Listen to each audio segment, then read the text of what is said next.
সরকার যদি দ্রুত পদক্ষেপ না নেয় তবে তার সাথে আমাদের দেশের সকল সম্পর্ক একবারে ছিন্ন করা উচিত। রাষ্ট্রপ্রিয় নবীজি সাল্লাল্লাহু আলাইহি ওয়াসাল্লামের পবিত্র শানে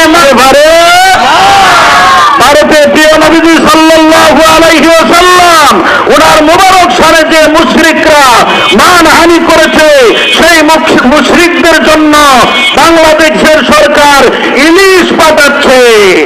এর থেকে আর কষ্টের বিষয় কি হতে পারে? অপরাধী কখনো ইলিশ পাওয়ার যোগ্য নয়। বাংলাদেশ সরকারকে ইলিশ পাঠানোর সিদ্ধান্ত থেকে সরে এসে জাতির কাছে ক্ষমা চাওয়া উচিত। ভারতে যখন মুসলমানরা চরম নির্যাতিত হচ্ছে, মসজিদ ভাঙা হচ্ছে, মসজিদের ভিতরে আগুন দেওয়া হচ্ছে, আল্লাহ পাকের কালামুল্লাহ শরীফ পোড়ানো হচ্ছে, গরুর গোশতের জন্য মুসলমানদেরকে শহীদ করা হচ্ছে, সেখানে বাংলাদেশের হিন্দুরা শাহী হালতে রয়েছে। তাদের সরকারি সহায়তায় পূজা করতে দেওয়া হচ্ছে।